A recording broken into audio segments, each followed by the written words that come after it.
When millions are watching, some secrets can no longer be hidden. Millionaire Mayor Richard Thompson believed he had everything under control: his flawless public image, his perfectly planned urban cleanup operation, and a carefully buried past. But in the middle of a live press conference, a 7-year-old girl in a wheelchair approaches him with a simple question that will shatter his world. When she lifts her shirt to reveal a scar he instantly recognizes, calling him Daddy in front of the cameras. Thompson realizes that some ghosts from the past have the power to destroy not only political careers, but also reveal truths that can change lives forever. What happens when a man who abandoned his sick daughter discovers she now lives right in the homeless camp he ordered to be cleared? Hello. Before we begin, please subscribe to the channel and leave a like. At the end, please rate the story. I will be happy to respond to you in the comments. Now, let's get to the story. The September afternoon sun filtered through the towering windows of Springfield's 20th floor City Hall office, bathing Mayor Richard Thompson's luxurious workspace in golden light. The 52-year-old man adjusted the cuffs of his Italian shirt while his eyes scanned the pages of the report in his hands, his lips pressed into the focused expression that had long become his trademark. The office was a perfect reflection of its occupant: imposing, expensive, and deliberately impressive. The Carrara marble floor mirrored the light that danced off the solid mahogany furniture, while the walls displayed gold-framed diplomas and carefully selected photographs. Richard shaking hands with senators, cutting ribbons at inaugurations, always at the center of attention, always wearing that political smile he had perfected over 8 years in office. "Mr. Thompson?" came the hesitant voice of Margaret, his private secretary, interrupting his thoughts. She stood in the doorway holding a leather folder that seemed to weigh more than it should in her trembling hands. "Come in, Margaret. Are the cleanup operation reports ready?" The middle-aged woman stepped cautiously into the office, her heels clicking softly on the polished marble as though walking on thin ice. Richard didn't lift his eyes from the documents, but she could feel the impatience radiating from him like heat from a furnace. "Yes, sir. All departments have submitted their analyses." Margaret placed the folder on the mahogany desk, the sound echoing in the silent room. "The Social Services Department included some notes about the families with children who—" "Margaret." Richard's voice sliced through the air like a sharp blade. He finally looked up, and she felt a chill run down her spine at the sight of his cold, calculating gaze. "I didn't ask for notes. I asked if the reports were ready." "Yes, sir. They're all there." Richard opened the folder with precise movements, his fingers gliding across the pages like a seasoned pianist on ivory keys. Numbers, statistics, operational costs, all of it made his heart race with something close to physical satisfaction. Here was the future of his re-election, documented in graphs and spreadsheets that would show Springfield voters a cleaner, more organized, more presentable city. The door opened again, and this time Daniel Morrison, his chief of staff, walked in with the confidence of someone who knew exactly where he stood in the power hierarchy. At 40, Daniel had learned to read Richard's expressions like pages in an open book, and at that moment, he could see the resolve gleaming in the mayor's eyes. "Richard, the police department is awaiting your final approval for the operation on Elm Street. Captain Johnson wants to confirm whether we're proceeding on Friday as planned." Richard leaned back in his leather chair, his fingers tapping the desk in a rhythm both Margaret and Daniel knew well. It was the sound of ambition in motion. "Is the campaign timeline aligned with that, Daniel? We need footage of the clean city circulating at least 2 weeks before the candidate registration deadline." "Perfectly aligned.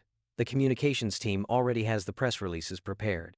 "Cleaner, safer, more prosperous Springfield." The slogan tested very well with the West Side focus groups. Margaret coughed discreetly, the sound nearly lost in the room. "Mr. Thompson, if I may, the Social Services report mentions there are at least 15 children in the Elm Street camp. Some attend Jefferson Elementary, and there's a family with a baby just—" "Margaret." Richard pronounced her name slowly, each syllable laced with warning. "How many times do I need to say I'm not interested in minor operational details? Our duty is to the tax-paying, voting citizens of Springfield, the ones who keep this city running. I can't allow sentimentality to distract us from the greater good." He stood and walked to the panoramic window, offering a privileged view of the city. Below, the streets stretched like arteries of a well-oiled machine, and Richard could already picture Springfield transformed, clean, orderly, free from the irregularities tarnishing its reputation. He could see the newspaper headlines, the positive social media buzz, the poll numbers rising week after week. "Daniel, do you have the latest polling numbers?" Richard asked, still facing away from them. 42% approval, with a 3-point margin of error. "We're up 5 points since we announced the cleanup operation." A smile crept across Richard's face, faintly mirrored in the glass. 5 points.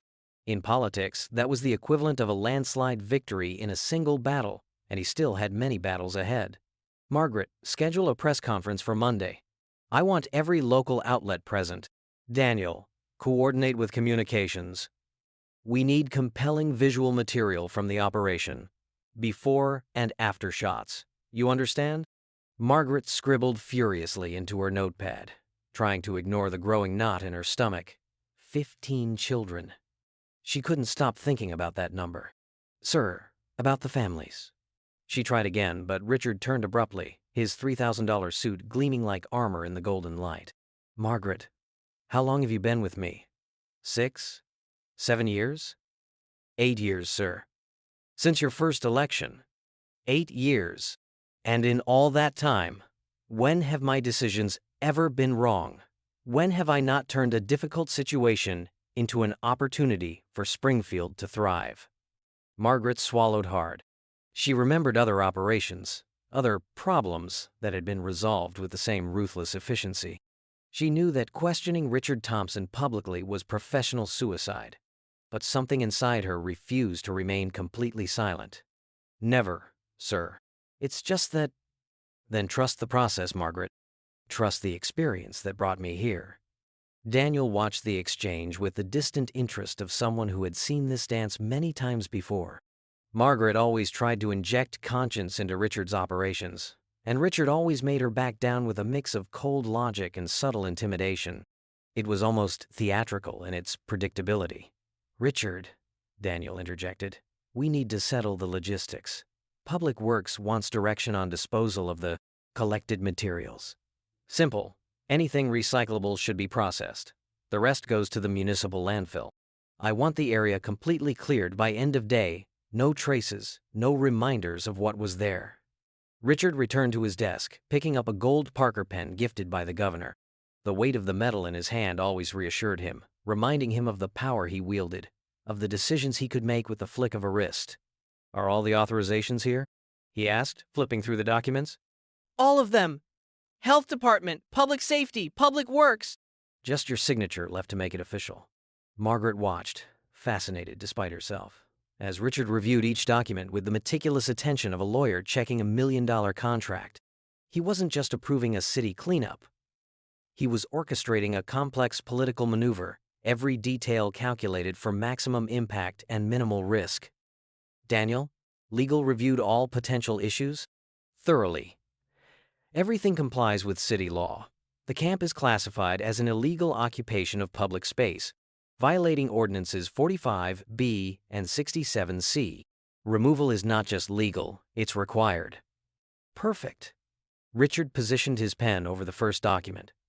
"And what about alternative media? Local blogs, activists, that sort of thing?" "Our team is monitoring everything. We already have counter-narratives prepared. Focus on public safety, community health, and fiscal responsibility." Margaret felt her palms dampen as she watched Richard sign the first document. The sound of the pen gliding across paper echoed like the ticking of a clock counting down to an explosion. "Margaret," Richard said without looking up, "schedule a meeting with the Main Street business leaders for Thursday. I want them to see the results firsthand. This could yield significant campaign contributions." "Yes, sir." The response came automatically, but Margaret felt as though she were speaking through cotton. 15 children. Some went to Jefferson, a family with a baby. Richard kept signing, each document approved as easily as he might choose wine for dinner. Authorization for police force if needed. Approval for disposal of personal property left behind.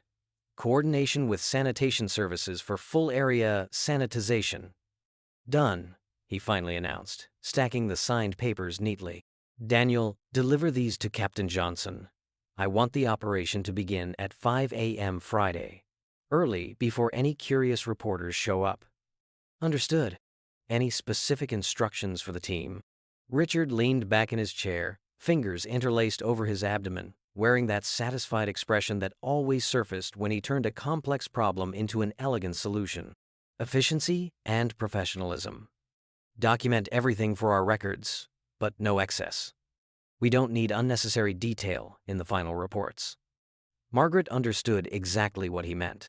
Numbers, statistics, operational costs, yes, personal stories, details about the people affected, descriptions of human conditions, no. Anything else, sir?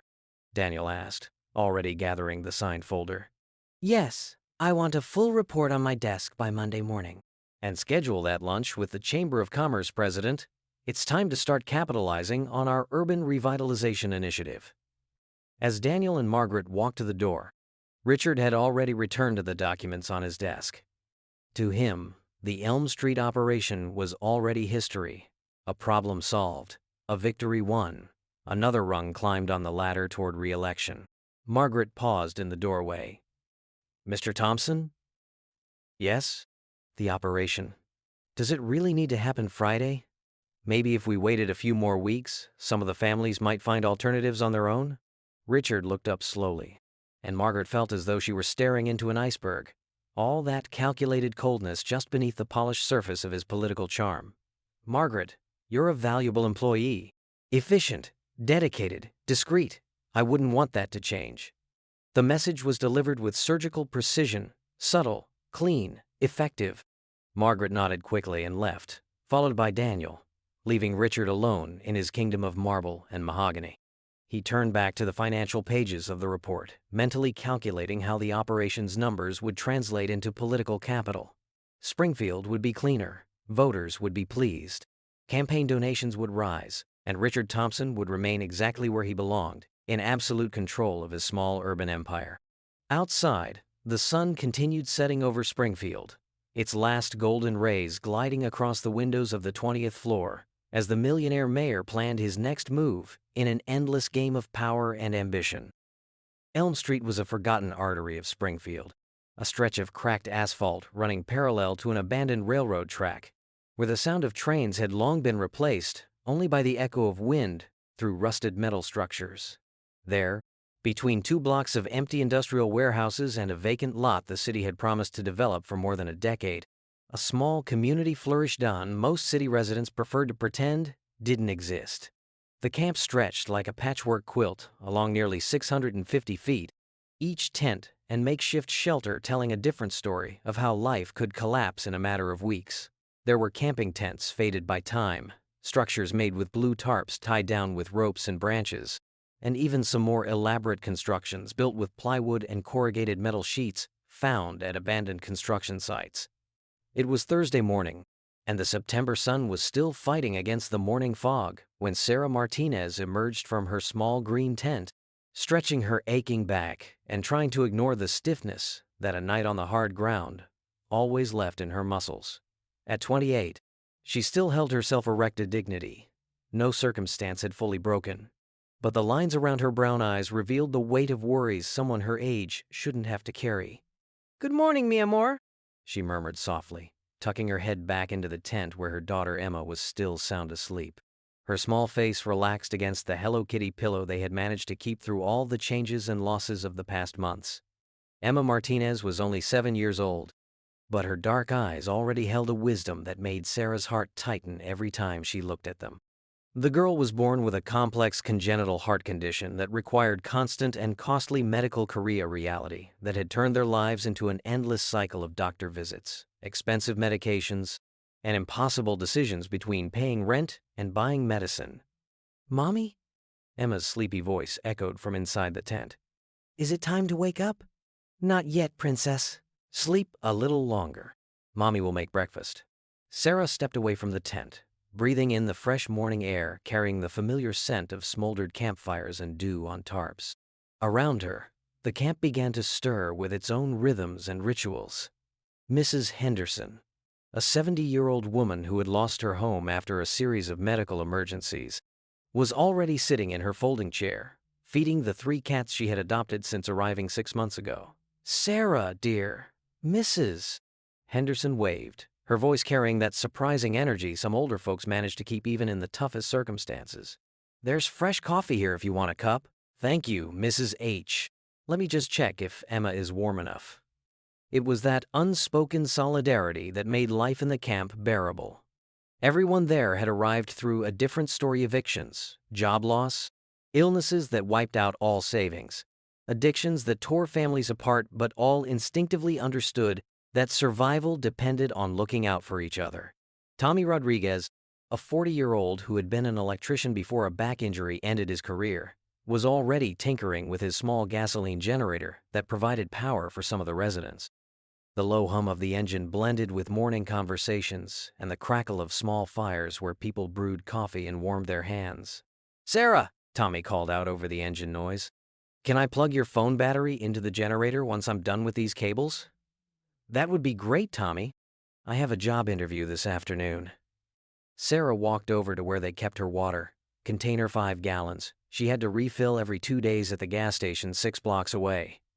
The morning routine was always the same: water to wash her face and brush her teeth, simple coffee made in a small electric coffee maker connected to Tommy's generator, then checking Emma's medications to make sure they weren't running low. Inside the tent, Emma began to stir, and Sarah could hear the small noises that meant her daughter was waking up. Sarah's heart always beat a little faster then, not exactly from fear, but from the hypervigilance that had become second nature when you have a child with serious health issues. "Mommy, can I get out of the tent?" Emma's voice was more alert now. "Of course, baby. Let Mommy help you." Sarah entered the tent and helped Emma move to her wheelchair, a bright blue pediatric chair they had gotten through a medical assistance program at the children's hospital. Emma moved with the agility that comes with practice, transferring from bed to chair with just a little help from her mother. "Can I go see Mrs. Henderson's cats?" Emma asked, her eyes lighting up at the prospect. "Sure, but first breakfast and medicine, okay?" Emma made a face, but it was a playful face that always made Sarah smile. The girl had learned to take her heart meds without much complaint, somehow understanding they were essential to feeling well, though she didn't like the bitter taste some left in her mouth. As Sarah prepared the small pills in the palm of her hand, Emma maneuvered her wheelchair with the skill of someone born to it. The girl could navigate the narrow, uneven paths of the camp with a grace that often impressed the other residents. "Mrs. Sarah!" A young voice rang out across the camp. It was Jacob, a 16-year-old who had run away from home after years of abuse and found a substitute family among the camp residents. "Emma, come see what I found."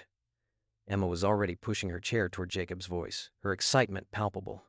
Sarah followed, carrying the small cooler bag where she kept her daughter's medications, a bag that never left her side no matter where they went. Jacob was kneeling next to a small puddle that had formed near one of the tents, and as they got closer, Sarah saw what had caused all the excitement. A little green frog sat at the edge of the puddle, apparently in no rush to leave. "Look, Emma, he's not afraid of us," Jacob said, his voice filled with that genuine enthusiasm he still managed despite everything he'd been through. Emma leaned in from her wheelchair, her eyes shining with fascination. "Can I touch him?" "Better not, princess," Sarah said gently. "But we can watch him for a while." And so they stayed there, Sarah, Emma, and Jacob, observing a small, ordinary frog as if it were the most extraordinary thing in the world.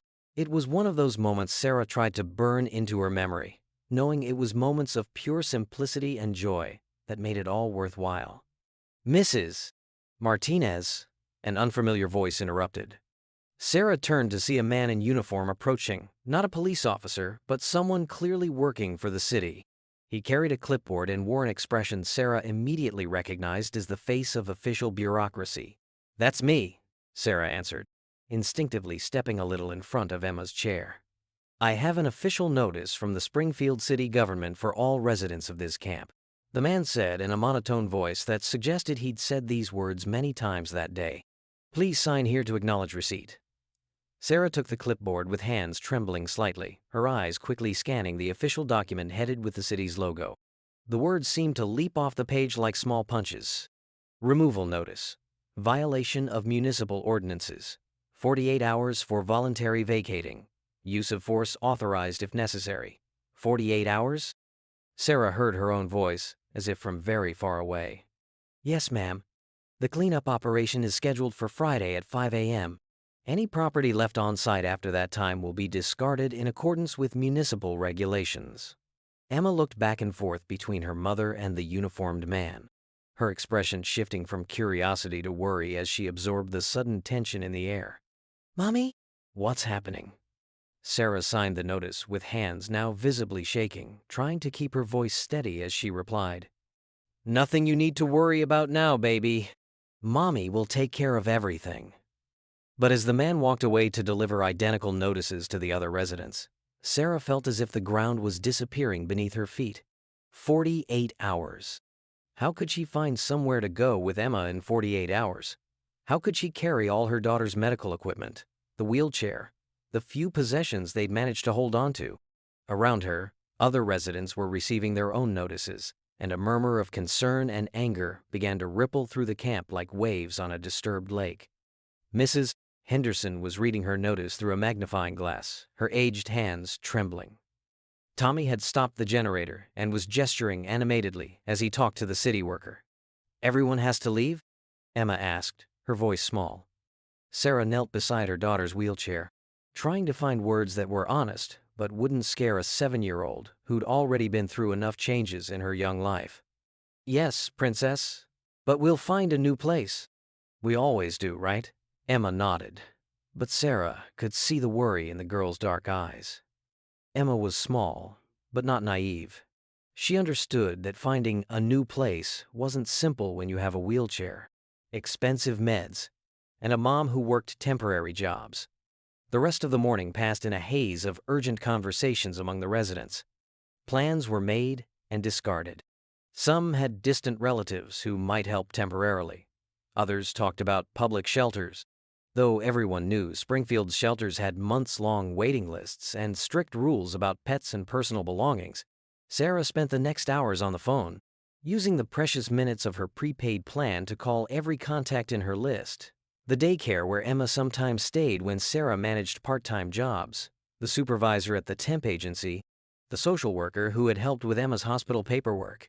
Every call ended the same way: understanding, sympathy, but no real solution. 48 hours weren't enough to find affordable housing. Not with a child who had special medical needs. Not with an unstable income. Not in Springfield, where rents had risen 20% in the last 2 years. Meanwhile, Emma played with Mrs. Henderson's cats, her laughter occasionally piercing the hum of worry that had taken over the camp. The girl had an almost supernatural ability to find joy, even in the most uncertain circumstances of quality. Sarah sometimes envied and always admired. "Sarah, dear." Mrs. Henderson approached, carrying a steaming cup of coffee. "Have you been able to reach anyone?" "I'm still trying." Sarah accepted the coffee gratefully, feeling the warmth spread through her cold hands. "And you? Got any plans?" "My sister in Riverside said I could stay with her a few weeks, but—" Mrs. Henderson paused, looking at the 3 cats trailing Emma along the dirt path. "She's allergic to cats. And these little ones. They're all I have left from my old life." It was everyone's story.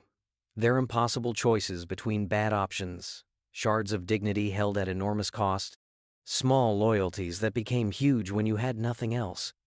The day stretched on with a surreal quality, each hour bringing them closer to Friday morning. Sarah landed a phone interview for a night cleaning job at an office complex, the kind of work she could do while Emma slept, if she could find someone reliable to watch the girl. But even if she got the job, even if she worked every night, it would still take weeks to save enough for first and last month's rent and a deposit. And that was assuming she could find a place that accepted someone with a credit history wrecked by medical debt.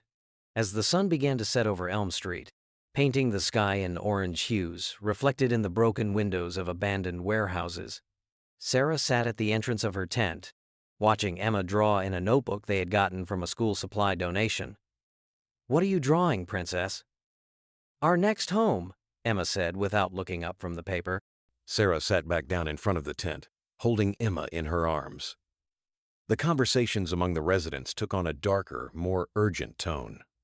"Maybe we should go to City Hall?" Tommy suggested. Sarah frowned. "They don't want to see us." "Then we make them see us," Maria said. "We have real stories, faces, names. were not just numbers and reports. The idea quickly gained momentum. Thursday night at the Elm Street camp was sleepless for most of the residents. Small campfires dotted the darkness like fallen stars, around which groups gathered in whispered conversations that stretched into the early hours of the morning. The air carried the scent of strong coffee and the tangible tension of people trying to find solutions to the impossible. Sarah Martinez had spent the last hours of the night with a group of 8 residents, sitting in a circle around one of the main campfires. Emma was sleeping deeply in her nearby tent, exhausted after a day spent helping Mrs. Henderson organize her few belongings and trying to make the other residents smile with her innocent jokes and colorful drawings. "We have to try talking to them one more time," Sarah said, her voice hoarse from using the phone so much during the day. "There has to be someone at City Hall who understands we can't just disappear in 48 hours. Tommy Rodriguez poked at the flames with a stick, sparks dancing in the night air like small protests against the darkness. "Sarah, you called them 17 times today. They're not going to answer. To them, we're just a problem that needs to be swept under the rug. Then we'll go to them." The firm voice came from Maria Santos, a 45-year-old woman who had been a nurse before a series of personal crises brought her to the camp. "If they won't answer the phone, we'll knock on their door." Mrs. Henderson, wrapped in a blanket faintly smelling of the cats curled up against her legs, shook her head slowly. "Dear, do you really think they'll welcome us? People like us don't get to the 20th floor of City Hall." "Then we'll make sure they see us," Sarah replied, a new determination shining in her tired eyes. "If we can't go up to them, we'll make them come down to us." Jacob, who had been unusually quiet during the meeting, finally spoke up. "You're talking about a protest?"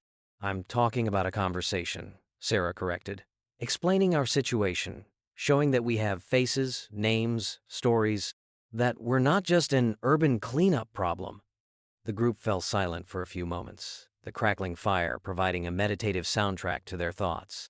Each knew the chances of success were slim, but the alternative was the passive acceptance of the dispersal of a community that had become family. "I'll go with you," Maria said finally, "and I'll bring my nursing license, my diploma, letters of recommendation. I want them to see we're not what they imagine." "Me too." Tommy tossed the stick into the fire, watching as the flames consumed it. "I have 20 years of experience as an electrician. Taxes paid, no trouble with the law until a back injury took me down." One by one, the others joined the unlikely plan. Mrs. Henderson would speak about her 40 years as an elementary school teacher. James, a war veteran who rarely talked about his past, said he would bring his military medals. Even Jacob, despite being only 16, insisted on coming along. When the meeting ended, it was past 2 in the morning. Sarah returned to her tent where Emma slept peacefully, the steady rhythm of the girl's breathing, the only comforting sound on a night filled with uncertainty. Sarah lay down beside her daughter, but sleep did not come. Instead, she listened to the night sounds of the camp, someone coughing in a distant tent, the soft rustle of restless sleepers in their sleeping bags, the occasional meow of one of Mrs. Henderson's cats. By 5 a.m. on Friday, Sarah was already up, making coffee over a small campfire. The sky was still dark, but she could sense the activity starting around the camp. People waking too early, checking their belongings, mentally making lists of what to take if everything went wrong. "Mommy?" Emma's sleepy voice echoed from the tent. "Why are you up so early?" "Mommy has some things to take care of today, Princess. How about you stay with Mrs. Henderson while I go out for a few hours?" Emma emerged from the tent in her wheelchair, her dark hair tousled from sleep, but her eyes already alert with that precocious intelligence that sometimes startled Sarah. "Are you going to talk to the mayor?" Emma asked, maneuvering her chair beside her mother. "I'm going to try, baby." "Mommy, why doesn't the mayor want to help us?" The question hit Sarah like a punch in the stomach. How do you explain to a 7-year-old the complexities of city politics, social prejudice, and how easily people in power can ignore the suffering of those who don't vote in big enough numbers to matter? "Sometimes, Princess, the people making big decisions don't know people like us. They don't understand who we are, so it's easier for them not to worry about us." Emma considered this with the seriousness of a young philosopher. "But if they knew us, would they like us?" "I think so, baby. I really do. By 7 a.m., the group of residents was gathered at the camp entrance, each dressed in their best clothes, clothes that didn't say much about their current situation, but said a lot about who they had been before life knocked them down. Sarah wore a white blouse she had managed to keep clean and wrinkle-free, and a black skirt from when she used to work in an office. Tommy had found a dress shirt from a donation and borrowed a tie from James. "Remember," Sarah said as they walked through the cool morning toward downtown, "we're polite people asking to be heard. We're not there to make a scene or cause trouble. We're there to show we're citizens of Springfield, too." The walk to City Hall took 40 minutes, a small parade of wounded but unbroken dignity. They passed residential neighborhoods where children headed off to school carrying colorful backpacks, cafes where suited people sipped $4 lattes before work, shops opening their doors for another normal day of business. To those people, it was just another Friday morning. To the Elm Street group, it was possibly their last chance to keep their lives together.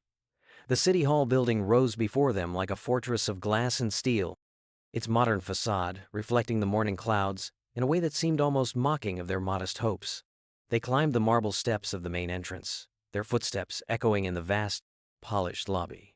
"Excuse me," Sarah addressed the receptionist, a young woman with a professional appearance who looked at them with a mix of curiosity and thinly veiled discomfort. "We'd like to speak with Mayor Thompson about the Elm Street situation. Do you have an appointment?" The question came automatically, though the receptionist clearly already knew the answer. "No, but this is urgent. We are the residents who received the eviction notices, and we need to explain our situation." The receptionist typed something into her computer, her fingers dancing over the keyboard with practiced efficiency.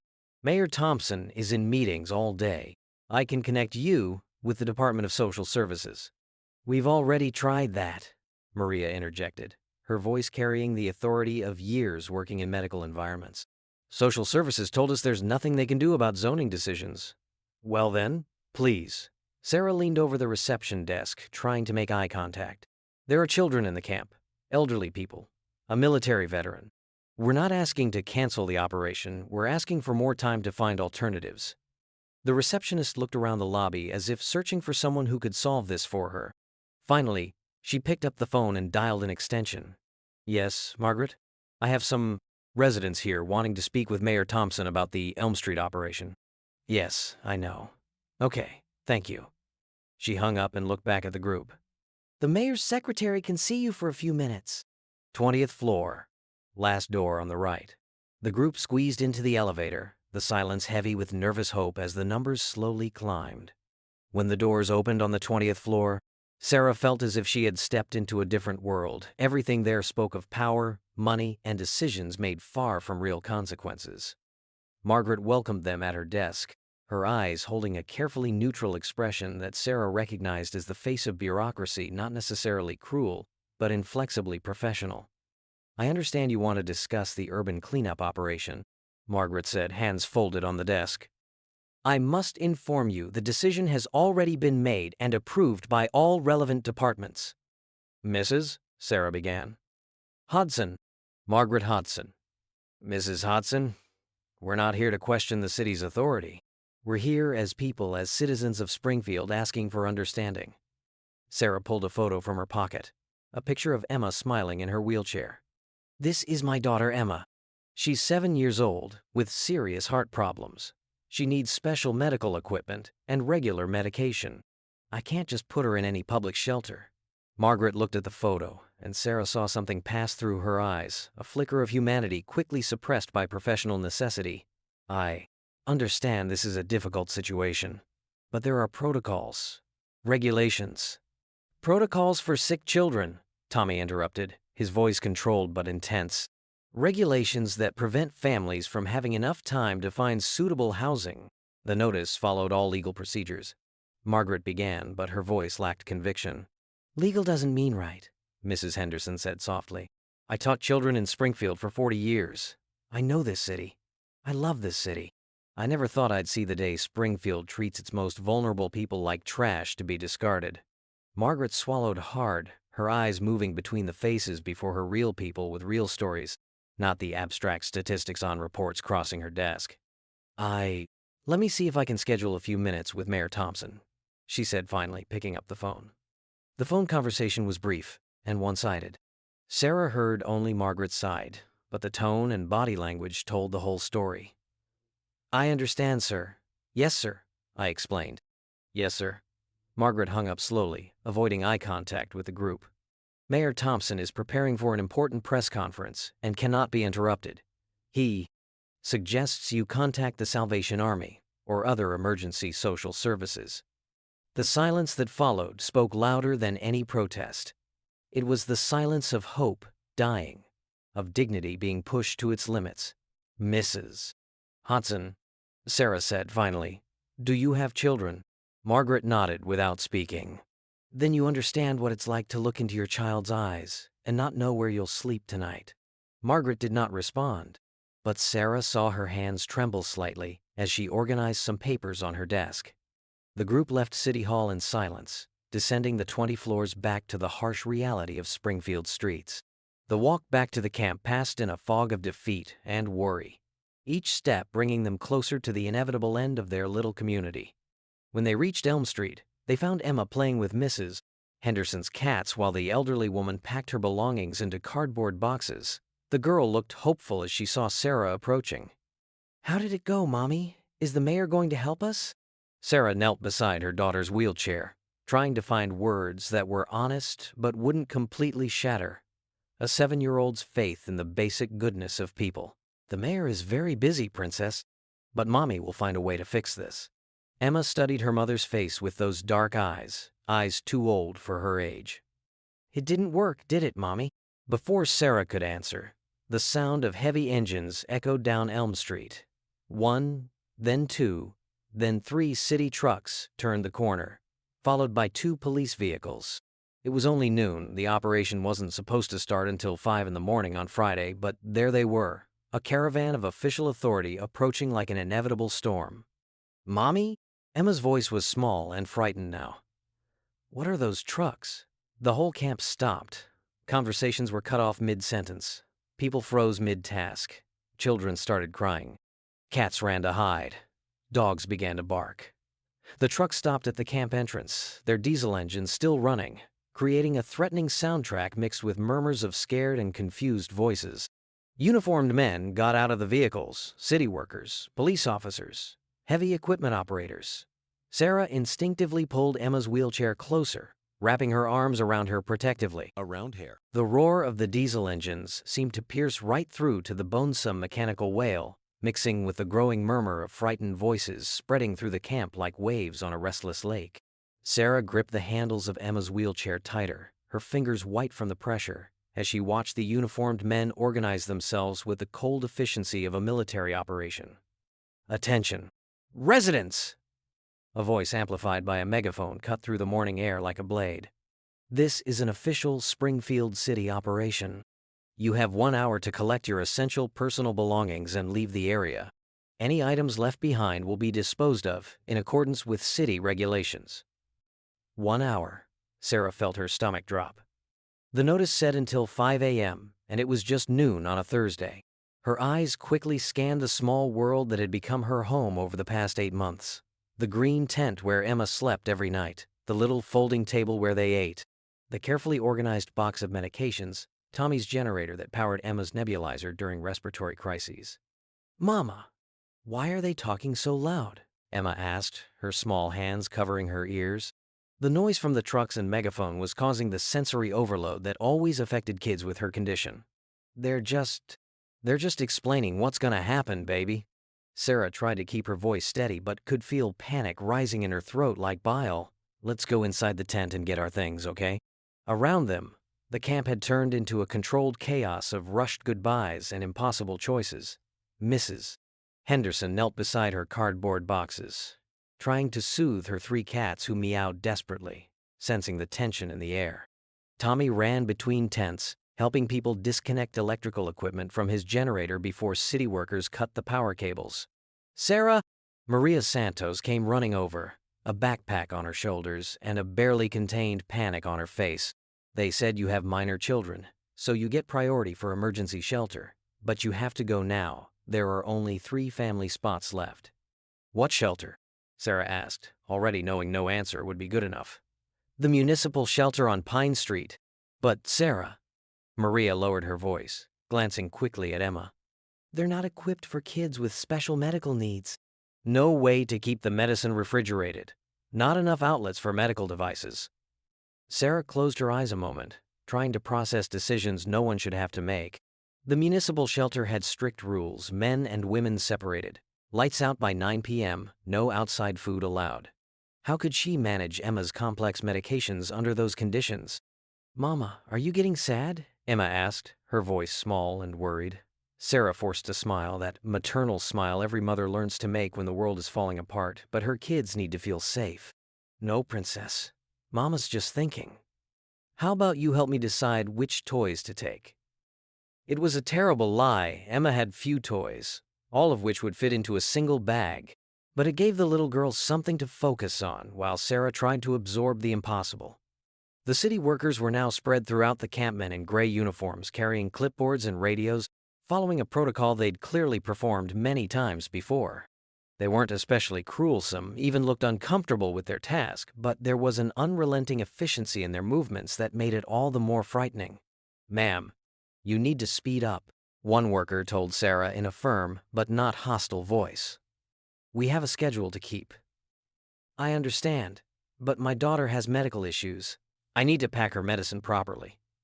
15 minutes, ma'am. After that, we have to start clearing this section. 15 minutes to dismantle a life. Sarah went inside the tent, Emma following in her wheelchair, and began making choices no mother should have to make. Medicine was the top priority. She quickly arranged the boxes and bottles in a cooler bag, double-checking that there was enough insulin and the heart medications Emma needed every 12 hours. Can I take my Hello Kitty pillow? Emma asked, hugging the worn pillow that had been her constant companion through all the changes and uncertainties. Of course, baby. And how about your colored pencils? While Emma selected her few treasures, Sarah folded clothes with mechanical movements, trying to fit a whole life into 2 small backpacks. Every item left behind was a small loss, the blanket her mother had knitted for Emma, the cookbooks she dreamed of using once they had a real kitchen again, photos from when they still had their own home. Outside, the noise was getting louder. Sarah could hear structures being dismantled, tarps being ripped, the occasional protest from someone trying to save a few more belongings. Attention! Attention! The megaphone sounded again. Mayor Thompson has arrived to oversee the operation. All residents must fully cooperate with official instructions. Sarah peeked through the tent opening and saw a black limousine pulling up at the camp entrance. The door opened, and Richard Thompson emerged, a tall, well-dressed man in his 50s, wearing a suit likely worth more than Sarah could earn in 3 months. He was immediately surrounded by aides and security, creating a bubble of privilege in the growing chaos. Who is that fancy man, Mama? Emma asked, following her mother's gaze. That's the mayor, baby. Remember, Mama tried to talk to him yesterday? Emma watched Thompson with the unfiltered curiosity of a child. He looks important. Why doesn't he want to talk to you? How do you explain to a 7-year-old that some people in power see others as problems to solve, not as human beings with real stories and needs? Sometimes, princess, important people are too busy to listen to people like us. Thompson was now walking through the camp with his aides, pointing at different areas and speaking quietly. Sarah saw journalists arriving, TV vans, photographers, reporters with microphones. Clearly, this was not just a cleanup operation, but a public relations opportunity. Ma'am! The city worker came back, now with 2 colleagues. Time's up. We need you out of the tent now. Sarah grabbed the 2 backpacks and cooler bag, then helped Emma out of the tent. As they moved away, the men immediately started dismantling her little home, folding up the green tarp like it was just a piece of camping gear, not the only stable place Emma had known in the past 8 months. Where do we go now, Mama? Emma asked, her voice small as she watched her home disappear. We're going to find a new place, Sarah replied, though she had no idea where. The scene around them was controlled devastation. Tommy was arguing with workers who had confiscated his generator, insisting it was his personal property and couldn't be thrown away. Mrs. Henderson sat on a cardboard box, quietly crying as she held one of her cats. The other 2 had already run off to hide somewhere. Mama, why is Mrs. Henderson crying? She's sad because she has to leave this place. But we're sad too, and you're not crying. Emma had found the weak spot without even trying. Sarah was holding back tears with sheer willpower, knowing if she started crying, she might not stop. And Emma needed her to stay strong. Sometimes mama cries on the inside, baby.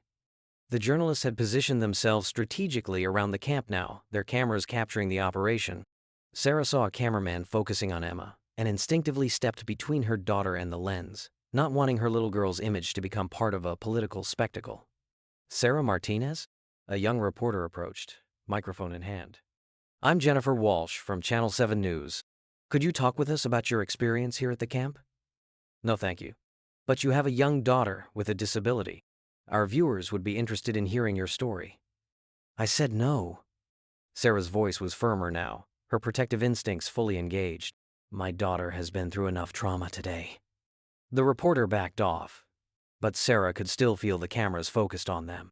Emma looked obviously confused and a little scared by all the attention, her small hand searching for Sarah's. Why did that lady want to talk to us? She wanted to tell our story on television, but that's private, princess. Across the camp, Sarah saw Thompson posing for photos, his political smile shining as he gestured toward the cleanup operations behind him.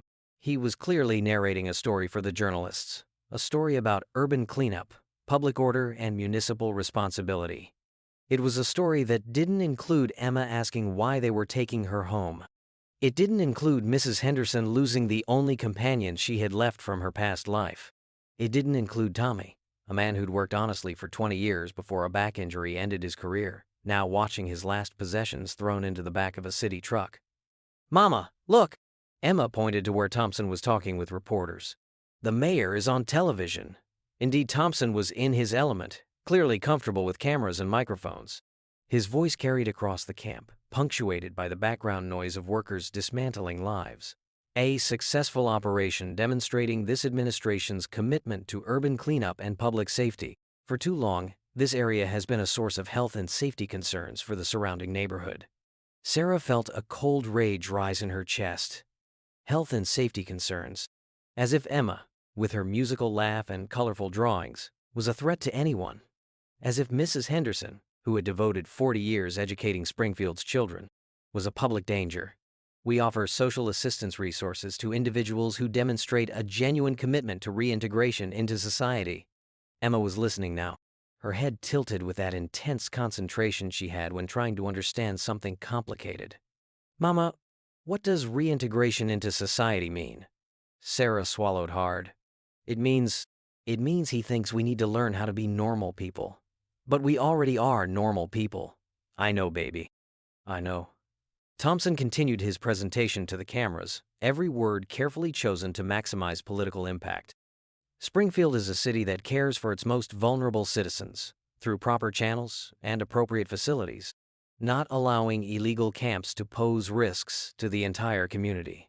It was an impressive performance. Thompson sounded both compassionate and firm at once, giving the impression the operation was both an act of kindness and practical necessity. The cameras recorded every word, every calculated gesture showing decisive leadership. Meanwhile, 20 feet away, Emma watched city workers throw her Hello Kitty pillow into the back of a truck because it wouldn't fit in their limited backpacks. Mama! Emma's voice was trembling now. They took my pillow. Sarah looked where her daughter was pointing and saw the small pink and white pillow amid a pile of discarded belongings, pieces of lives that couldn't fit within the city's essential belongings. Regulations. Hey, Sarah shouted at the nearest worker. That pillow belongs to my daughter. The man looked toward where she pointed, then back at Sarah. Sorry, ma'am. Once items are in the truck, we can't remove them. Safety regulations. It's a pillow, not a bomb. Sorry, ma'am. Emma started crying, not the dramatic crying of a child throwing a tantrum, but the silent, heartbreaking tears of someone who had just lost another piece of her already small world.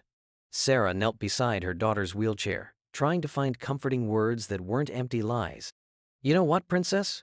When we find our new place, we'll get an even prettier pillow. How about one with unicorns? Emma tried to smile through the tears, but Sarah could see her daughter was reaching the emotional limit any 7-year-old could bear. This operation marks an important milestone in the revitalization of downtown Springfield. Thompson continued for the cameras, his voice rising over the sounds of lives being dismantled. It demonstrates our dedication to keeping Springfield a city where families can be proud to live. Sarah looked at the man speaking about families while Thompson's voice kept echoing through the camp, each word carefully spoken to the cameras as he gestured with the confidence of an experienced politician. Sarah was trying to calm Emma, who was still quietly sniffing while watching her pillow disappear into the city truck's load, when she noticed her daughter had stopped paying attention to her comforting words. Emma was staring fixedly in the mayor's direction, her dark eyes focused with that peculiar intensity Sarah recognized as a sign her daughter's analytical mind was processing something important. Emma's small hands moved to the wheels of her chair, turning them slowly toward the group of cameras and reporters. "Emma, where are you going, baby?" Sarah asked. But her daughter was already moving with that silent determination that sometimes scared adults, the determination of a child who had grown up too fast. The crowd of journalists, aides, and security guards formed a human barrier around Thompson, but Emma was small, in a wheelchair, and had that natural ability children have to slip into spaces adults can't reach. The security guards were watching for potential adult protests, not a 7-year-old quietly weaving through reporters' legs. "Mommy, I just want to ask him one thing," Emma said over her shoulder, her voice carrying a resolve that sent a chill through Sarah's stomach. "Emma, come back, you can't—" But Emma was already approaching the inner circle, her wheelchair gliding smoothly between media professionals who were so focused on their cameras and audio equipment they didn't immediately notice the small presence moving through their carefully arranged formation. Thompson was in the middle of a particularly eloquent sentence about city responsibility when a clear, sweet voice cut through his speech like a crystal bell piercing a political address. "Excuse me, please." The mayor paused mid-sentence, his eyes searching for the source of the interruption. The cameras, trained to capture any deviation from the planned script, instinctively turned toward the voice, and suddenly Emma was the center of the shot. A small girl in a pink and purple wheelchair, with dark hair and 2 messy braids, and huge eyes that seemed far too serious for her young face. "Oh," Thompson said, clearly caught off guard. His political smile wavered for a moment before settling into an expression of amused condescension. "Hello, dear." The security guards moved immediately to intervene, but Thompson raised a casual hand to stop them. Sarah could see the political calculations behind his eyes. A pretty child in a wheelchair disrupting a press conference could be turned into a compassionate photo op if handled properly. Emma looked up, tilting her neck back to make eye contact with the tall man before her. The camera zoomed automatically, capturing every detail of the power difference between them, the well-dressed, well-fed politician looking down at the child in a worn jacket, her small backpack holding all her worldly possessions.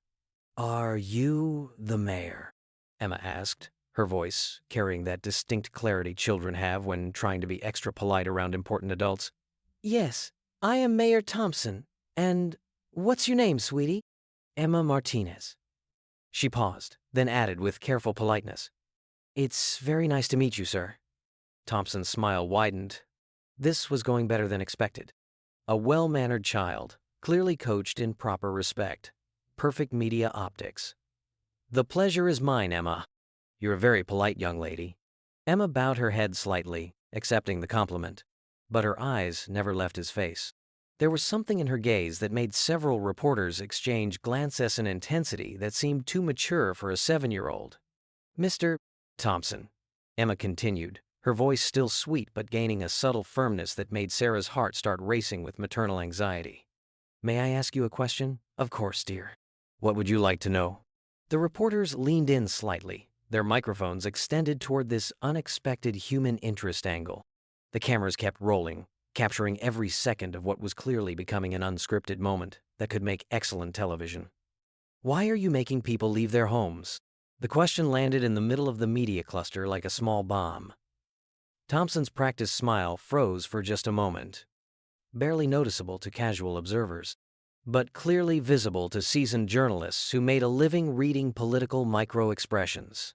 "Well, Emma," Thompson began, his voice taking on that tone adults use when about to give a simplified explanation to a child. "Sometimes adults have to make difficult decisions to keep everyone in the city safe and healthy. But our homes were already safe, Emma interrupted gently but firmly. Mrs. Henderson taught me to read in our home, and Tommy fixed my wheelchair when it broke. Why isn't that safe? Sarah felt her breath catch. Emma wasn't just asking an innocent question. She was systematically dismantling Thompson's carefully constructed narrative with the unfiltered honesty only children possess. Thompson shifted slightly, his political instincts clashing with the awareness that they were being recorded. Sweetheart, what your mayor did today was to help everyone find proper homes through official channels. But we already had homes, Emma said, her voice gaining strength. I had medicine in my house, and books, and my bed where I could sleep when my heart hurts. Why isn't that a proper home? The silence that followed was deafening. Every microphone within 50 feet was capturing every word, every breath. The cameras had found their new focal point, and Thompson was rapidly realizing this was not the photo op he'd expected. Emma, honey, he tried again.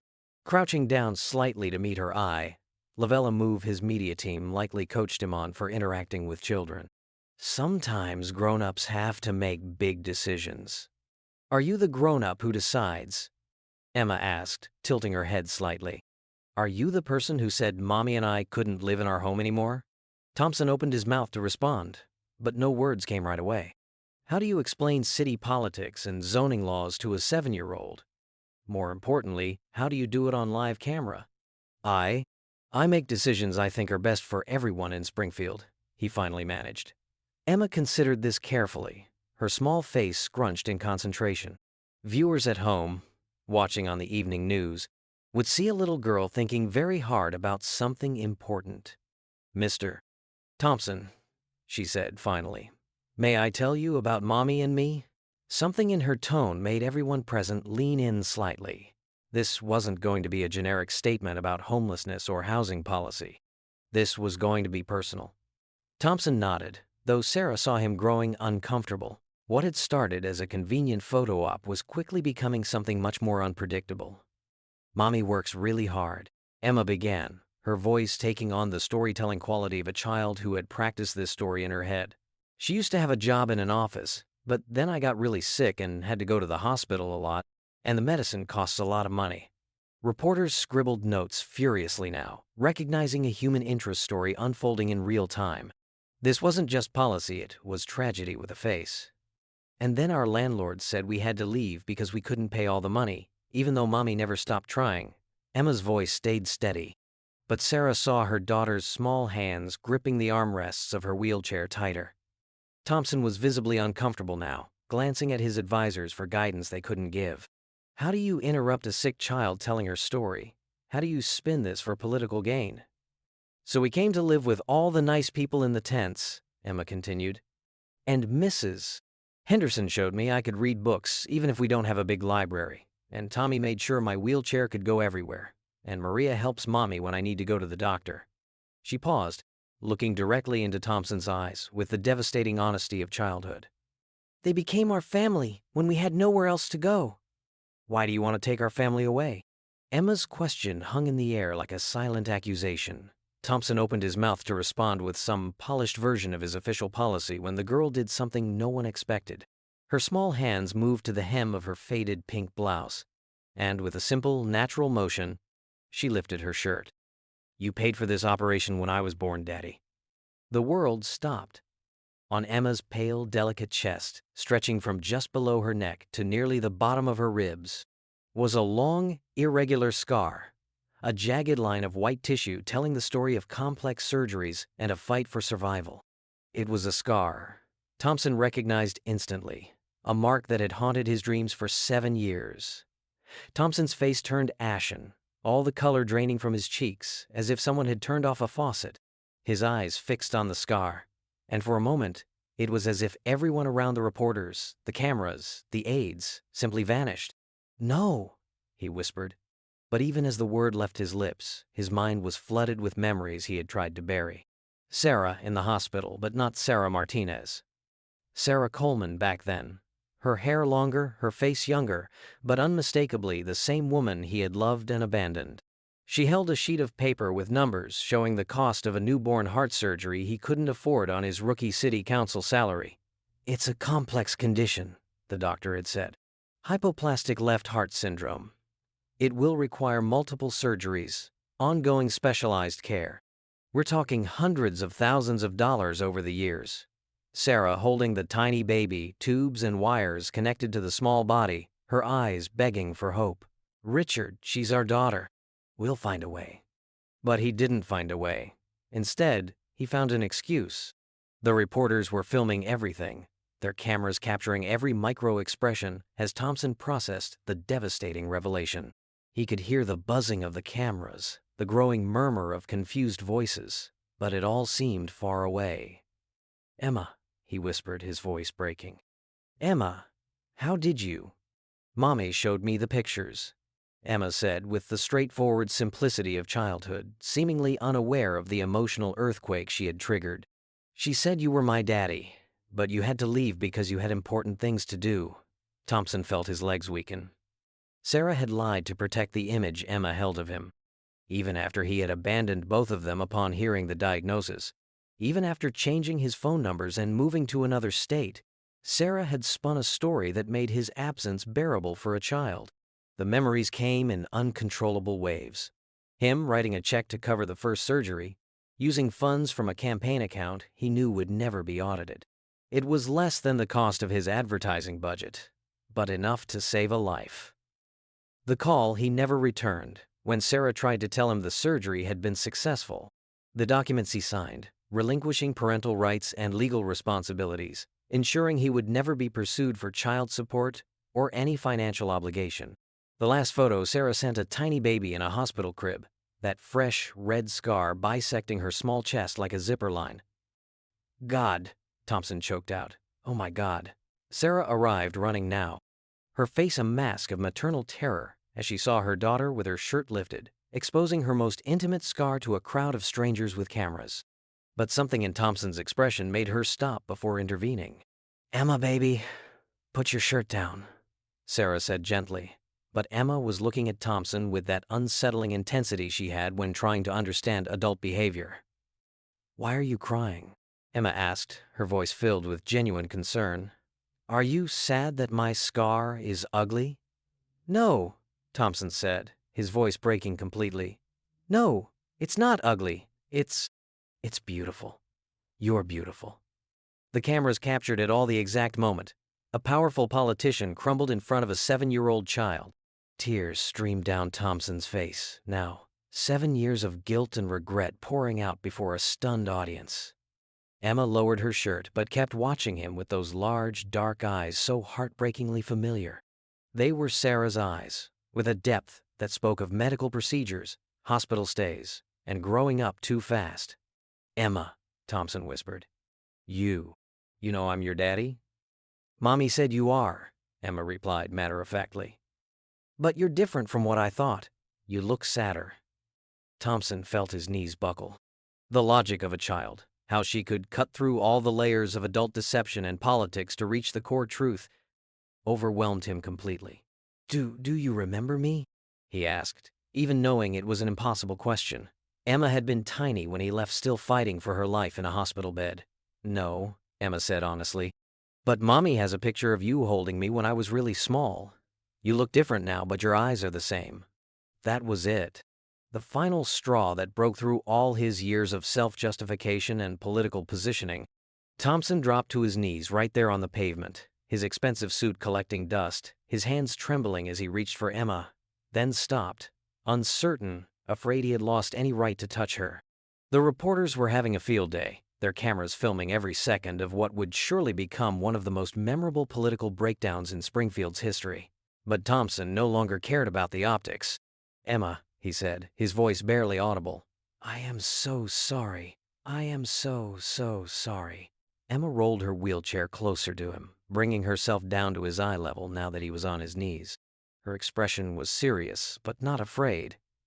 "Why did you never come to see me?" she asked. The question posed with the genuine curiosity of a child who had spent years wondering about an absent parent. Thompson looked into her face, seeing the same delicate features he remembered from her newborn photos, matured and marked by years of medical procedures and challenges he had never witnessed. How could he explain to a 7-year-old that he had been a coward, that he had been more afraid of the financial burden and social responsibility than excited about being a father? "Because I was scared," he finally said, choosing honesty over political spin. "I was scared I wouldn't be a good daddy to you." Emma considered this carefully, tilting her head slightly as she processed the information. "But Mommy says it's okay to be scared. She says you just have to be brave anyway." The simplicity of her wisdom hit Thompson like a physical blow. Here was his daughter offering him grace and understanding he had never shown her or Sarah.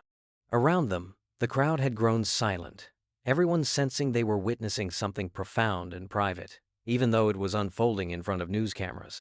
Sarah stood frozen, watching her daughter connect with the man who had abandoned them both, unsure whether to intervene or let the moment continue. Tears kept running down Thompson's face as he looked at Emma, and memories he had tried to suppress for so long rose to the surface like fragments of a nightmare finally taking shape. It was 2017. Richard Thompson was only 29 years old, a junior city councilman full of ambition and big dreams of one day becoming mayor. He had met Jessica Coleman at a fundraising party. She worked as an administrative assistant at a downtown law firm, a young woman with bright eyes and a smile that made him feel invincible. "You're going to be mayor one day." She had said that first night as they danced in the Marriott Hotel ballroom. "I can see it in you." "And you'll be right by my side when it happens," he had replied, twirling her to the music. Truly believing the words he spoke, Thompson closed his eyes, the sound of cameras and reporters' murmurs fading as he sank deeper into the memories. 6 months later, Jessica was pregnant. They had planned to marry in the fall. He already had the ring, a 1-carat solitaire that had cost him 3 months' salary as a councilman. Jessica had been radiant during the pregnancy, talking about baby names, about how perfect it would be to have a young family when he ran for higher office. "Voters love young families," she had said, her hands resting on her growing belly. "A devoted wife, a healthy baby, that's the perfect image of an American candidate." But then came the 20-week ultrasound. The pain of that day had been buried so deep, Thompson had nearly convinced himself it never happened. But now, looking at the daughter he had abandoned, every detail came back with brutal clarity. Dr. Williams had called them into his office after the exam, his expression serious in a way that made Thompson's stomach tighten with dread. "I need to talk to you about the results," the doctor had said, adjusting his glasses. "The baby's heart isn't developing normally. It's a condition called hypoplastic left heart syndrome." Jessica reached for Thompson's hand immediately, her fingers trembling. "Can this be fixed?" "With surgery," Dr. Williams explained. "Multiple surgeries, actually. The first would have to happen within days of birth. Then more procedures as she grows older. Even with treatment, there are risks, developmental delays, more surgeries, ongoing medical care for life." How much will this cost?" Thompson had asked. And even now he hated that this was his first question, not about his daughter's chances of survival, but about money. "We're looking at several $100,000 over her lifetime. Maybe more, depending on complications." Thompson remembered how the world seemed to tilt at that moment. All his carefully laid political plans, all his ambitions, suddenly felt threatened by this tiny, unborn child who would need so much. Jessica looked at him with eyes full of love and fear. "We'll figure it out, Richard. Babies are expensive anyway, right? We'll just find a way." But Thompson was already calculating. A child with special needs, mounting medical bills, the potential negative publicity if the story leaked about a young politician who couldn't afford to take care of his own family. The memories kept unfolding, each one more painful than the last. He began to pull away almost immediately. Fewer calls, canceled dinner plans, excuses about work keeping him busy. Jessica, dealing with the stress of a high-risk pregnancy alone, tried to be understanding. "I know your career is important," she said during one of their last real conversations. "But this baby, she's going to need both of us." "What if—" Thompson started, then stopped, unable to say the words, poisoning his thoughts. "What if they gave the baby up for adoption? What if someone else dealt with the medical complications and financial burden? What if—" "What?" Jessica pressed. "Nothing. I need to think." The most devastating part was Thompson remembered exactly when he made the final decision to abandon Jessica and the baby. It wasn't a moment of passion or panic, it was calculated, cold. He was in his city office, reviewing campaign finance documents for his potential mayoral run, when he finally admitted to himself that a child with special needs didn't fit his political image. Not the sacrifices he was prepared to make, not the life he had pictured for himself. He called Jessica on a Tuesday evening in October. "I can't do this," he said without preamble. "Can't do what?" But her voice already carried the heartbreak of someone who knew what was coming. "I can't be a father to a sick baby. I can't. I'm not ready for this, Jess. This isn't what we planned." "So we make new plans," she cried. "Richard, this is our daughter, our baby. You can't just walk away." "I have to think about my future, about my career. This baby, she's going to need constant care, constant attention. How can I serve the public when I'm dealing with all this at home? How can you talk about her like she's some kind of burden? She's our child."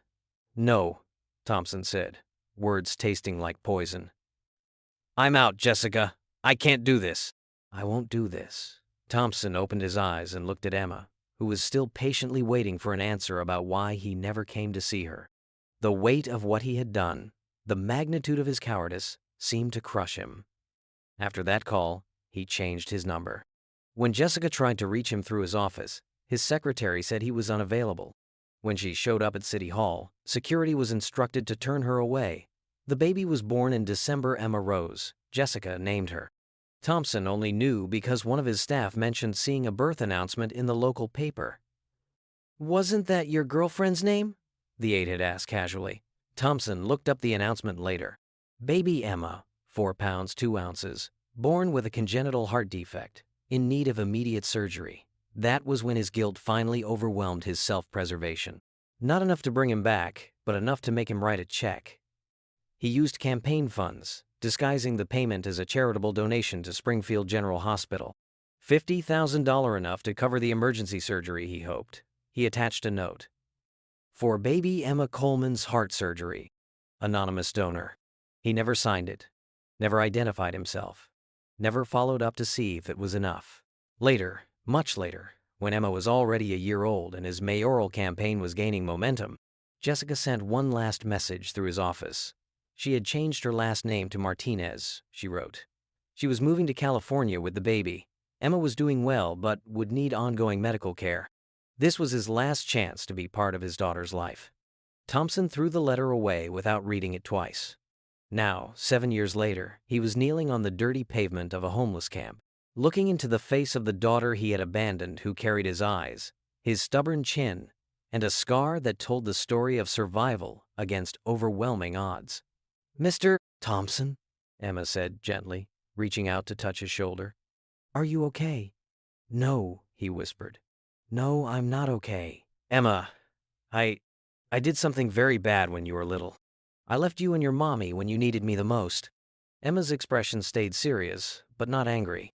Why? How could he explain cowardice to a 7-year-old who had been brave her whole life? How could he explain selfishness to a child who shared her blanket with homeless strangers? "Because I was scared of being responsible for someone so important," he finally said. "And I was wrong. I was so wrong." The reporters kept filming, capturing every word of this impossible confession in broad daylight.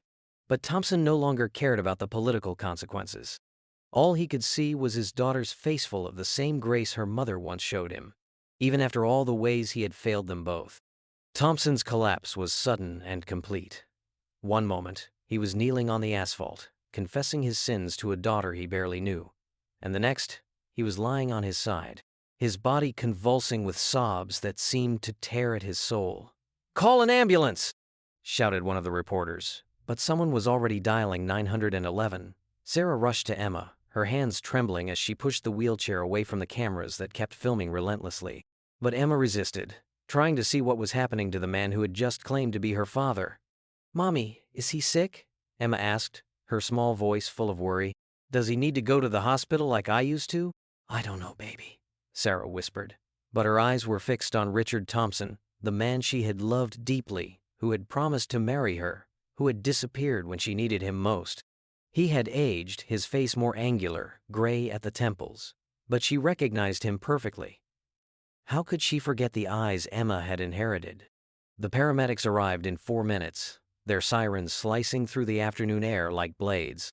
The crowd stepped back as the professionals knelt beside Thompson, checking his vital signs and trying to bring him back to consciousness. "Sir, can you hear me?" asked one of the paramedics, a dark-haired woman with steady hands and a calm voice. "What's your name?" Thompson groaned something unintelligible, his eyes opening and closing as if trying to escape a nightmare. "Richard," Sarah said suddenly, surprising herself. "Richard Thompson. He's the mayor." The paramedic looked at her with curiosity, but didn't ask questions. "He's in severe emotional shock," she said to her partner. "Blood pressure is very high, heart rate irregular. We're taking him to Springfield General." Meanwhile, the reporters were having the time of their lives. Cell phones and professional cameras captured every second of the drama, and the buzz of newsroom editors receiving the first live footage was already audible. "Is this live now?" Sarah asked one of the cameramen, her voice thick with maternal panic. "Yes, ma'am," the man replied without taking his eyes off the camera. "Live feed to WKRP News. We already have nearly 500,000 views online." Sarah felt her stomach drop. Within minutes, the carefully built life she had created to protect Emma was being torn apart in real time, broadcast to the whole world. The paramedics placed Thompson on a stretcher, his face still pale as paper. As he passed by Emma, his eyes briefly opened and fixed on the girl's face. "Emma," he whispered, reaching out a trembling hand toward her. "Sorry. So sorry." Emma looked at Sarah with confused eyes. "Mommy, why does he keep saying sorry?" Sarah didn't have time to answer before the ambulance left, taking Thompson away from the scene that had become a media circus. But the cameras kept filming, now focusing on her and Emma. "Miss Martinez," shouted a reporter, pushing a microphone towards Sarah. "Is it true Richard Thompson is Emma's father?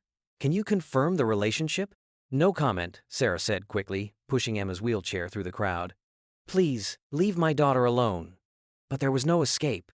More reporters were arriving, some redirected from other stories when their editors realized the magnitude of what was unfolding. The first social media posts were already going viral with hashtags like #ThompsonScandal and #AbandonedDaughter. On Twitter, clips were being shared thousands of times per minute. Breaking. Springfield Mayor Richard Thompson collapses after 7-year-old homeless girl reveals he's her father and abandoned her at birth. Springfield Scandal. This little girl showing her surgery scar to the man who paid for it, but never came to see her, is heartbreaking. Emma deserves better. Thompson went from cleaning up homeless camps to finding out his daughter is homeless. The irony is sickening. Hypocrite. On Facebook, the video of Emma's revelation already had over 2 million views, with tens of thousands of comments, most expressing outrage. How can a man abandon a sick child? What kind of monster does that? That girl is an angel. Look how she still cares about him even after everything. Resign, Thompson! You're a disgrace to Springfield. At the WKRP News newsroom, editors were working frantically to put the story in context. In less than an hour, they had confirmed that Jessica Coleman had given birth to Emma Rose Coleman in December 2017, that Thompson had been romantically involved with Jessica at the time, and that hospital records showed a substantial anonymous donation covering Emma's heart surgery. "This is the biggest political story Springfield has ever seen," the editor-in-chief told his team. "Apply for a Pulitzer. This kind of human hypocrisy doesn't come around every day." Meanwhile, at the camp, Sarah had finally managed to take Emma away from the main cameras, but she could still hear the reporters narrating the story live. To summarize this developing story, Mayor Richard Thompson, who has pushed strict policies against homeless residents, found out today that his own biological daughter is living homeless here in Springfield. The 7-year-old child, Emma Martinez, was born with serious heart issues and was apparently abandoned by Thompson as a baby. Emma tugged at Sarah's sleeve. "Mommy, is that man really my daddy?" Sarah knelt beside the wheelchair, her hands shaking as she held her daughter's face. For 7 years, she had protected Emma from the brutal truth about how Richard Thompson had chosen his political career over his family. She had crafted a gentle story about a father who had to leave for work, but still loved her very much. Now, with cameras still filming from a distance and the whole world watching, She didn't know how to explain the complexity of adult betrayal to a child who had always believed her father was an absent hero. "Emma, baby," Sarah began, choosing her words carefully. "Sometimes, adults make choices that they regret later. That man. Yes, he is your biological father. But will he come back to see us?" Emma interrupted, her eyes shining with a hope that broke Sarah's heart.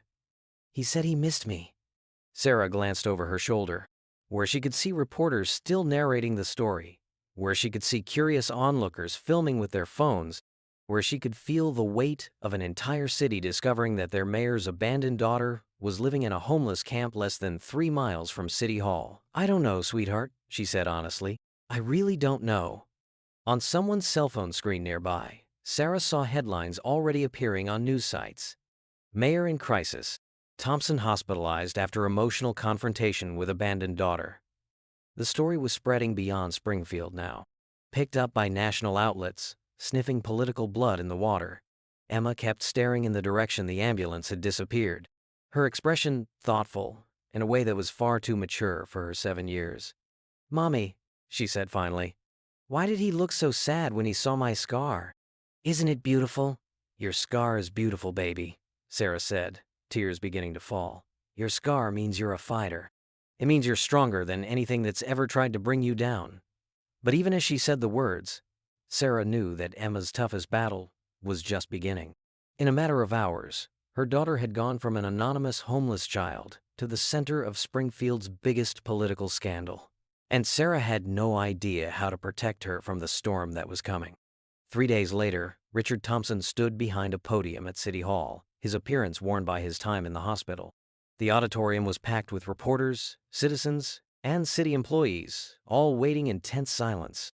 His official wife, Margaret, was noticeably absent. Rumors said she had moved to her sister's summer home the moment the story broke. Thompson adjusted the microphone, his hands trembling slightly. He had rehearsed this speech hundreds of times in the hospital, but now, facing a sea of expectant faces and relentless cameras, the words felt inadequate for the weight of his failures. "Citizens of Springfield," he began, his voice hoarse. "I am here today to take full responsibility for my actions and to announce my immediate resignation as mayor of this city that I love." A murmur spread through the crowd. Although everyone had expected this statement, hearing it made it real like a blow. "7 years ago, I made a choice that will haunt me for the rest of my life," Thompson continued, his voice gaining strength. "I abandoned a woman I loved and a daughter who needed me because I was a coward. Because I chose my political ambition over my responsibility as a man and as a father." He paused, his eyes locking on a camera directly in front of him. "Emma, if you are watching, I want you to know that there hasn't been a single day in the last 7 years when I haven't thought about you. That doesn't excuse what I did. Nothing can excuse it. But I need you to know that my greatest regret isn't about my career or my reputation. It's about not being there to watch you grow." Tears began to stream down his face, but he carried on. "Sarah, you raised an extraordinary daughter on your own. You gave her strength, compassion, and a kindness that I do not deserve. You are the bravest mother I have ever known, and I have no words to express my gratitude for what you've done." Thompson took a deep breath. "I called this press conference not just to resign, but to make a public commitment. I will dedicate the rest of my life to trying to repair the damage I caused. Not just for Emma and Sarah, but for all the families affected by policies I supported without truly understanding what they meant." He looked directly into the cameras. "I found out that my daughter was living in a homeless camp that I had ordered to be cleared. The irony is devastating, but it's also a lesson I need to carry with me." His voice cracked. "How could I have failed so completely?" a reporter shouted. "Mayor Thompson, will you seek custody of Emma?" Thompson shook his head. "I will ask Sarah's permission to get to know my daughter, to try to be the father she deserves. But I have no right to demand anything. I can only hope for forgiveness and a chance to prove that I've changed." 2 hours later, Thompson sat nervously in the lobby of Springfield General Hospital. He had arranged for Sarah and Emma to be brought to a private meeting, away from the media's eyes. His hands sweated as he rehearsed what he would say. The door opened and Sarah entered, pushing Emma's wheelchair. Emma wore a new pink sweater. Thompson learned later it was a donation from one of the many citizens who had rallied to help after seeing his story. "Hello, Richard," Sarah said, her voice carefully controlled. She had lost weight in recent days, the stress of public exposure clearly taking its toll. "Sarah," Thompson stood, unsure whether to try to hug her or keep his distance. "Thank you for agreeing to see me." "I almost didn't," she admitted honestly, "but Emma wanted to see you. She was worried after you fainted." Emma looked at him with big, serious eyes. "Are you feeling better now?" "Yes, Emma. Thank you for asking." Thompson knelt to be at her eye level. I want to explain some things to you, if that's okay." "Okay," Emma said simply. Thompson glanced at Sarah, who nodded reluctantly. "Emma, when you were a baby, I did something very wrong. I got scared when I learned you were sick, and instead of staying to help you, I ran away." "Why were you scared?" Emma asked without judgment. "Because I thought I wouldn't be good enough to take care of you. I thought you needed someone better, stronger." Thompson struggled to find words a child could understand. "But I was wrong. I should have stayed and learned how to be a good dad for you." Emma considered this. "Mommy says that sometimes grown-ups do silly things when they're scared. Like when I didn't want surgery and cried a lot." "Yes, exactly like that," Thompson said, amazed by the girl's wisdom. "But you were brave and had the surgery." "I wasn't brave. I ran away." Sarah watched the interaction with a mix of maternal protectiveness and cautious curiosity. "Emma, you don't have to forgive your dad just because he is apologizing," she said gently. "You can be mad at him if you want." Emma looked at Sarah, then at Thompson. "I'm not mad. I'm sad that you lost so much time with me, but I'm not mad." Thompson felt his tears come again. "Emma, I know I don't deserve it, but would you give me a chance to try to be a good dad now?" "Do you really want to?" Emma asked. "Because I need a lot of medicine, and sometimes I have to go to the doctor, and I get tired easily." "I want to take care of you more than anything in the world," Thompson said, his voice steady. "I want to learn about your medicine, go with you to the doctor, and carry you when you're tired." Emma smiled, the first genuine smile Thompson had seen from her. "Okay, but you're going to have to learn a lot. Mommy knows everything about taking care of me." Thompson looked at Sarah, who was fighting back tears. "Sarah, I know I have no right to ask for anything. I know you have every right to hate me. But I still love you. I never stopped loving you." Sarah wiped her eyes. "Richard, you destroyed me. You left me alone with a sick baby. No money, no support. I had to change my name, move to another state, start a whole new life just to survive." I know, and I will carry that guilt for the rest of my life. But I want to spend the rest of my life trying to make it right. Not just for Emma, but for you too."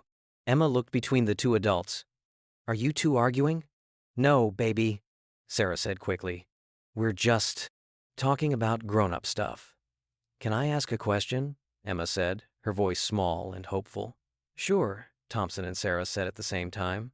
"If you two are here together, and if you," she pointed to Thompson, "are going to be my dad now, does that mean maybe we can have a real home, with separate rooms and a tree in the yard?" The simplicity of the request broke Thompson's heart. This extraordinary child wasn't asking for luxuries or revenge. She just wanted a home. "Emma," Thompson said, his voice deep and determined, "I will do everything I can to make sure you have a home. A nice home, with your own room and a tree in the yard for you to play under. And a playground that your wheelchair can access." Emma clapped her hands. "With a kitchen where Mommy can make her special pancakes?" "The biggest kitchen we can find," Thompson promised. Sarah was openly crying now. "Richard, I can't just forget 7 years of abandonment because you had a public epiphany." "I'm not asking you to forget," Thompson said. "I'm asking you to let me prove that I've changed. Let me start small. Let me help find a place for you to live. Let me pay Emma's medical bills. Let me just be there." Emma reached out and took Sarah's hand and Thompson's. "Can we try?" she asked. "Can we try to be a family?" Sarah looked at her daughter, then at the man who had broken her heart, who had abandoned their child but was now kneeling on a hospital floor, promising to dedicate his life to making things right.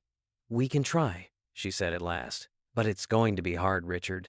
It will take time for me to trust you again." "I have time," Thompson said. I have the rest of my life. Emma let go of their hands and clapped again. Does that mean we can leave the camp? It means, Thompson said, that you'll never have to worry about where to sleep or what to eat again. I promise. And for the first time in 7 years, when Richard Thompson made a promise, he truly meant to keep it. 6 months later, Emma was sitting on the swing in her backyard tree, watching Richard plant roses in the garden. The 2-story house on Maple Street was everything she had dreamed. Off spacious rooms, a ramp that allowed her wheelchair to move freely, and a kitchen where Sarah made her famous pancakes every Saturday morning. Daddy, Emma called out, using the word that now came naturally. Will the pink roses match my scar? Richard stopped digging and looked at his daughter, his heart still swelling with pride every time she called him Daddy. I think they'll be just as beautiful as you, Princess. Over the past few months, Richard's transformation had been complete. Using his personal wealth and the connections he had built over the years, he established the Emma's Heart Foundation, a nonprofit dedicated to providing housing for families with children facing special medical challenges. The first project was converting the old Springfield Memorial Hospital into a 120-unit residential complex, specially designed for accessibility. Each unit had wheelchair adaptations, medical emergency systems, and a nurse on site 24 hours a day. Mr. Thompson, said Maria Rodriguez, one of the first beneficiaries of the program, approaching the backyard fence. I wanted to thank you again. Miguel had his first full night's sleep since we arrived. The new oxygen equipment is amazing. Richard stood up, brushing dirt from his hands. How is he adjusting? Wonderful. He loves the accessible game room and having other parents who understand. It means everything. Maria looked at Emma. Your daughter is an angel, you know. She showed Miguel how to use the new electric wheelchair yesterday. She said it was like driving a super special car. Emma laughed, swinging her legs back and forth on the swing. That's right. And then he showed me how to make bubbles with the oxygen tube. Mommy had to explain it was just for fun. 3 times a week, Richard volunteered at the Springfield Family Resource Center he had created on the ground floor of the residential complex. It was where homeless families came for assistance, where children received free medical care, and where desperate parents found hope. That afternoon, he was at the center helping a young mother named Jennifer fill out insurance forms for her 4-year-old son, who had been born with spina bifida. I don't understand why this is so complicated, Jennifer sighed, tears of frustration smudging the papers. He just needs physical therapy. I know it seems impossible, Richard said gently. But we're going to figure it out, Doctor. Peterson, who takes care of my Emma, said he can see your son on Thursday. And don't worry about the cost. The foundation covers all the medical expenses. Jennifer looked at him in disbelief. Why do you do this? Why help strangers? Richard thought of Emma, sitting at home doing homework at the kitchen table while Sarah prepared dinner. Because I learned that true wealth isn't what we accumulate, but what we give to others. My daughter taught me that. That night, the Thompson family was gathered in the living room. Emma lay on the carpet, coloring in a book about heart. She'd developed a fascination with heart anatomy since her last visit to Dr. Peterson. Mommy, can I tell you about my school presentation tomorrow? Emma asked, without looking up from her drawing. Of course, baby, Sarah said, cuddling up on the couch next to Richard. Over the past months, she had gradually let him back into their lives. And now they were trying to rebuild not just for Emma but for themselves. I'm going to talk about special scars, Emma announced. Mrs. Johnson said everyone can talk about something that makes them unique. Richard leaned forward. And what will you say about your scar? Emma finally lifted her head, her eyes shining with a wisdom that still surprised adults. I'll say that at first, I thought my scar meant I was broken. But now I know it means I'm a warrior. And it brought my daddy back to me. Emma, Richard began, his voice thick with emotion. No, let me finish, she said seriously. It's part of my presentation. I'll say my scar is like a bridge. It connects where my heart was sick to where it is healthy now. And it connects the time when I didn't have a daddy to now when I do. Sarah wiped her eyes discreetly. That's beautiful, sweetheart. And I'll say, Emma continued, returning to her drawing, that some people look at scars and see something ugly. But I look at mine and see love. I see all the doctors who helped me. I see you crying in the hospital when I was little, Mommy, I see Daddy learning how to give me my medicines even when his hands were shaking because he was nervous. Richard laughed, remembering his first disastrous attempts at giving Emma's heart medication. I still get nervous. But you do it anyway, Emma said. That's what matters. On the last Sunday in October, the Emma's Heart Foundation held its first community event, a picnic at Riverside Park, for all the families helped by the program. Over 300 people attended, including children in wheelchairs, with walkers, carrying oxygen tanks, and parents who now had hope again. Richard was helping serve burgers when he saw Emma in the middle of the accessible playground, surrounded by a dozen other children.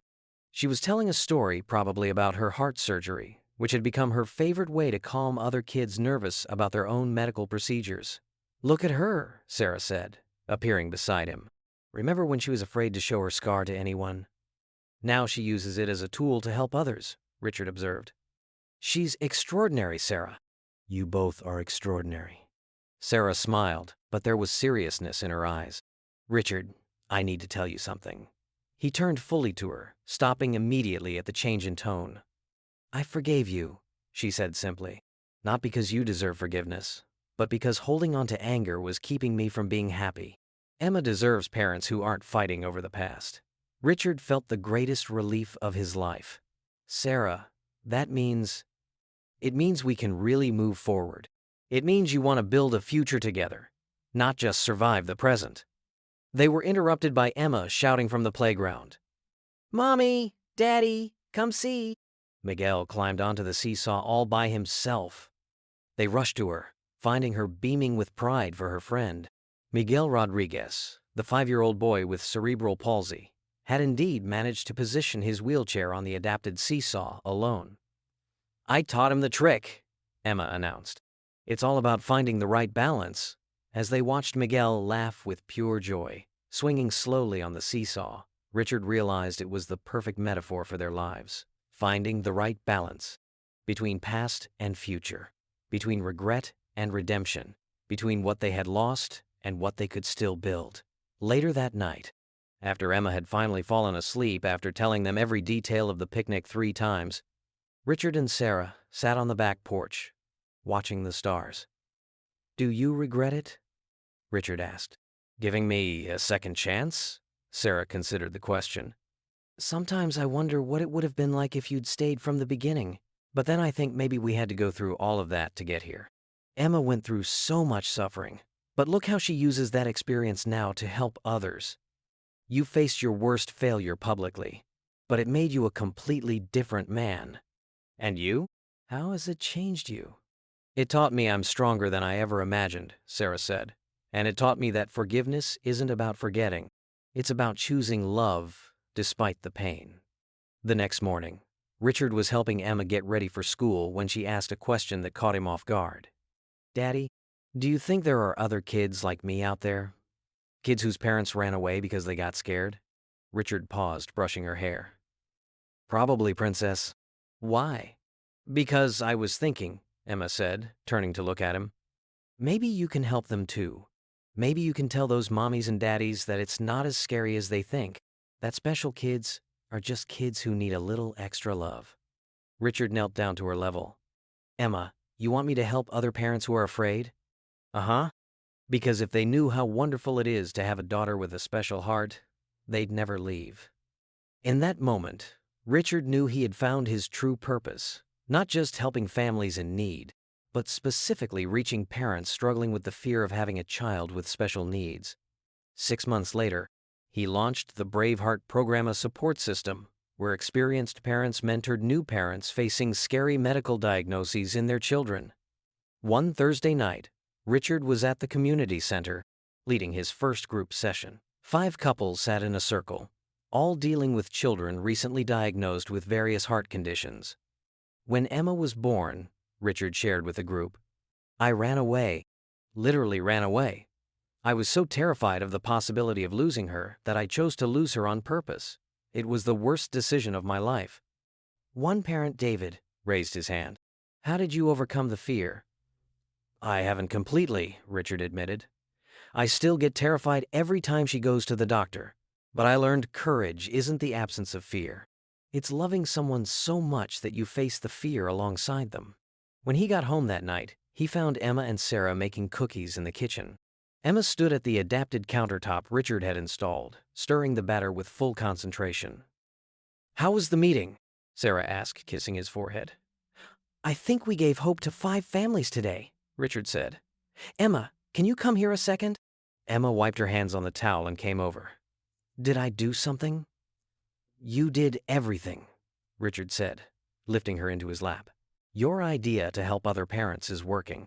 Today, I met a dad who was ready to leave his family because he was so scared about his son's diagnosis. But after hearing our story, he decided to stay." Emma smiled. "He'll find out that having a special kid is the best thing in the world." "Why do you think that?" Richard asked. Emma touched her scar thoughtfully. "Because special kids teach their parents to be special too. Like you. You were just a mayor before, but now you're a hero saving families." That night, after Emma fell asleep, Richard stayed in her room for a long time, watching her sleep. The little heart-shaped nightlight Sarah had bought cast a soft glow over the peaceful face of the girl.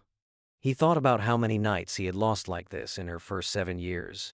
How many bedtime stories, how many nightmares comforted, how many mornings waking up to her smile. The lost time was irreversible, but the time ahead was endless with possibilities. "Thank you," he whispered to his sleeping daughter. "Thank you for teaching me that true wealth is you running to hug me when I get home. Thank you for showing me that courage is a 7-year-old girl teaching grown-ups not to be afraid. Thank you for saving me." Emma stirred in her sleep, murmuring something inaudible, her hand instinctively reaching for her scarlet, a symbol of pain anymore, but a mark of triumph, a reminder that some hearts need to be broken before they can truly learn how to love. And in the quiet of that night in Springfield, Richard Thompson made a final promise. He would never abandon those who needed him, whether his own family or strangers knocking on his door seeking hope. Because he had learned that some riches can only be measured by the amount of love we are able to give, and the amount of pain we are willing to face to protect those we love. Emma's scar taught them all that sometimes the most beautiful marks are the ones that remind us how much we are capable of healing. If you enjoyed this story, subscribe to the channel and leave a like. These other stories will also move you. Click to keep watching.